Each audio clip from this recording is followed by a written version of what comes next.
Hello అండి అందరికీ. ఈ కిటికీలో సామానం అంతా చూసారా? ఇదంతా పూజ సామానం అండి. సాటర్డే పూజ చేశాను కదా, పూజ చేసిన తర్వాత ఇంకా ఇవన్నీ సర్దలేదనమాట. ఏంటంటే పిల్లల్ని పంపించేలోపు హాఫ్ డేస్ కదా పిల్లలకి, ఇంకా పంపించేలోపు ఇవన్నీ పూజ అంతా అయిపోవాలనే ఒక ఇదిలో ఇంక ఇవన్నీ ఏం సర్దకుండా ముందు దేవుడి గుడి వరకు శుభ్రం చేసుకొని పూజ అయితే చేసేసాను. ఇంకా సండే అయితే కుదరలేదు చేయడానికి. ఇంకా మండే ఎలా అయినా సరే ఇదంతా క్లీన్ చేయాలని చెప్పి క్లీనింగ్ అయితే చేసేసాను అనమాట.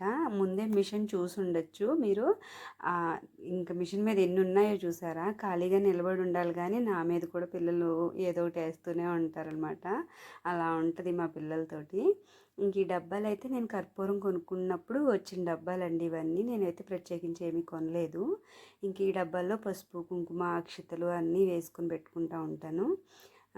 ఈ గంగాజలం అయితే కాశీ నుంచి వచ్చిందండి. అంటే అమ్మ వాళ్ళు తెచ్చారో అత్తయ్య వాళ్ళు తెచ్చారో గుర్తులేదు కానీ కాశీ గంగాజలం అనమాట అది. ఇంకా ఇలా అన్నీ పెట్టుకుంటూ ఉంటాను బాక్సుల్లో. ఇంక ఇవైతే పోపుల డబ్బా అండి. అమ్మ నాకు ఇచ్చింది పోపుల డబ్బా.